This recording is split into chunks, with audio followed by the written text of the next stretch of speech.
ओम नमः शिवाय। आज जैसे कल बाबा ने बताया था कि ये क्या है, ये मुरली जो है ना, जैसे एक पति अपनी पत्नी के लिए लेटर लिखता है ना, ये सेम चीज है। प्रियतम जो हमारा शिव पिता, शिव प्रियतम जो है, वो हमारे लिए डेली हमें ये लेटर के द्वारा हमें लिखता है कि बच्चे हमारे प्रियतमा आपको ये करना है, ऐसे करना है ना। तो उनके इस लेटर को हम पढ़ेंगे और सुनेंगे ऐसे जैसे कि ये सिर्फ हमारे लिए ये लेटर दे के गए हुए, हमारे लिए ये भेजे हुए हैं, है ना। प्रियतम बाप को यापने को आत्मा समझकर बाबा ये बात डेली के मुरली में सुनाते हैं ना। अभी 2-4 दिन पहले की मुरली में बाबा ने ये भी बताया कि बच्चे बोलते हैं बाबा डेली एक ही बात क्यों बोलते हैं। बाबा ने क्या बताया कि बच्चे अभी तक आपने इसको समझा, पढ़ा ही नहीं, किया ही नहीं, जीवन में धारण ही नहीं किया, तो बार बार हमको बताना पड़ता है कि अपने को आत्मा समझ, पिता को याद करो, है ना। इसमें कोई कठिनाई है क्या?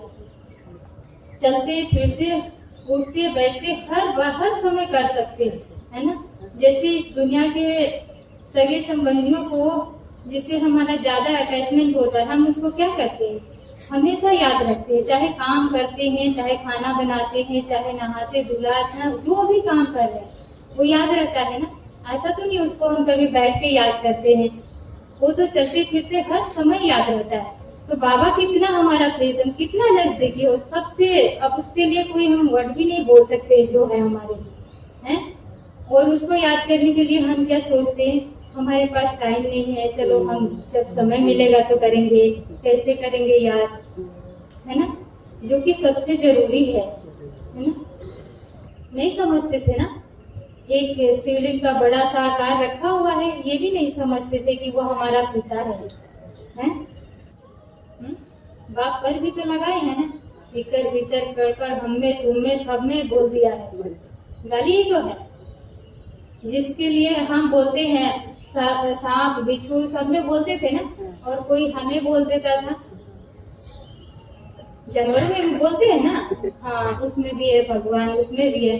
और सांप बिच्छू कुछ बोल के बोल दो, बोलेगा अच्छा मेरे को ये वर्ड बोल रहा है, और उसको परमात्मा को वो वर्ड दे देते थे कि हाँ आप ये भी हो, आप डाकू में भी हो, इसमें भी हो, सब में है। कितना हम उनकी गिलानी कर रहे हैं। वही बोल रहे हैं, देवताओं पर भी कलंक लगाए हैं, जब बाप को ही नहीं छोड़ा तो देवताओं को कैसे छोड़ेंगे, उनको भी नहीं छोड़े। चलने के लिए तैयार है?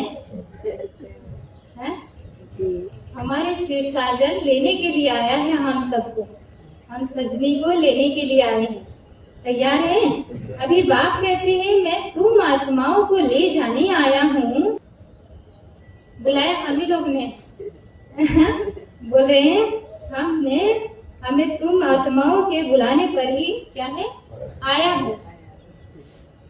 तुमने कितना पुकारा है, देखो कब से पुकारते आ रहे हैं, अभी तक भी बुलाते रहते हैं। ज्ञान में नहीं थे तब मंदिर में हम जाते थे, एक भजन गाते थे कि मंदिर में रहते हो भगवान, कभी बाहर भी आया जाया करो। और ये दिल से गाते थे, सच में हम बोलते थे, अपने भावनाओं से उनको बुलाते थे कि ये गाना उनको गा के सुनाते थे कि आप आओ, क्यों नहीं आते हो, आप क्यों नहीं मिलते हो, मंदिर में रहते हो भगवान, कभी बाहर भी आया जाया करो, मैं रोज तेरे दर आती हूँ, कभी तुम भी मेरे घर आया करो। इसको दिल से फील करके गाते थे। उस समय हमको मालूम नहीं था कि क्या है दुनिया में, क्या है, लेकिन अभी पता पड़ा है कैसे बोल रहे हैं बाबा ना, आप ही ने बुलाया है ना। तुमने कितना पुकारा है, तब कितना हमको लगता था कि एक बार तो एक झलक दिख जाए, अगर मूर्ति हिल जाता उस टाइम में तो हम कैसे सोचते थे, अरे मेरे को तो ऐसे दिखाई दिया, मंदिर में गए थे ऐसे हिला मूर्ति से, ऐसे आंखें हिली, ऐसे मतलब एक्शन हुआ, कितना खुश होते हो। अभी वो चैतन्य में हम सबसे मिल रहा है, हम सब कितने भाग्यशाली हैं, और हमारे लिए ही आया है, पूरी दुनिया में भरे पड़े हैं, और हम थोड़े बच्चों से मिल रहे हैं। लेके तो सबको जाएगा, लेकिन हमारा कितना भाग्य है। क्या बोल देते हैं, ये सब भी बोल देते हैं। अगर हमें कोई बोलता है कुत्ता, हम क्या बोलते हैं, अच्छा मेरे को गाली दे रहा है। और भगवान के लिए क्या बोलते हैं, सब में है, कुत्ते बिल्ले सब में। और अपने लिए गाली सोचते हैं और परमात्मा को बोलते हैं कि उसमें भी है। जब उसमें है तो हमें तो धूप दीप दिखानी चाहिए, उसको मंदिर में भी नहीं जाना था, उधर ही बैठ के दिखाना चाहिए था। है बिल्ली आती है, उसको भगाना नहीं चाहिए था, उसको तो बैठाना चाहिए था। वो तो भगवान का दर्जा दिया है उसको ना, तब तो उसको घर में रखना था, मारना नहीं चाहिए, उसको भगाना नहीं चाहिए था, पर उसको तो भगा देते हैं। पर बोलते क्या है कि इसमें भी भगवान है। तो कितना ग्लानि किया है, सबसे बड़ी ग्लानि शिव भगवान की किया है हम लोगों ने, पहले किया था ना। हमें भी मालूम नहीं था, हम भी सोचते थे ये, पर हमने वही बाबा बताए अभी ना, तुमने अपकार किया, फिर भी वो क्या करते हैं, उपकार करते हैं। बाबा वरदान दे रहे हैं, फील करते हुए वरदान को अनुभव कीजिएगा कि बाबा खुद अभी आके सबके हाथ सिर पे रखते हुए वरदान दे रहे हैं। अतीन्द्रिय सुख के अनुभवी भव, अतीन्द्रिय सुख के अनुभवी भव।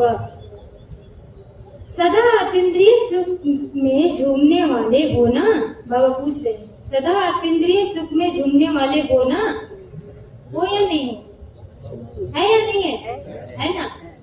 बाप मिला सब कुछ मिला, इसी स्मृति से अतीन्द्रिय सुख की अनुभूति ऑटोमेटिकली हो जाएगी। कौन सा, बाप मिला सब कुछ मिला। दुख की अविद्या, दुख का नाम निशान नहीं। अब संगम युग है ही अतीन्द्रिय सुख में रहने का समय है। अतीन्द्रिय सुख में रहने का समय कौन सा, संगम युग है। यह अनुभव सतयुग में नहीं होगा, तो जैसा समय वैसा लाभ लो। क्या बोले, जैसा समय वैसा लाभ लो। अच्छा, ओम नमः शिवाय।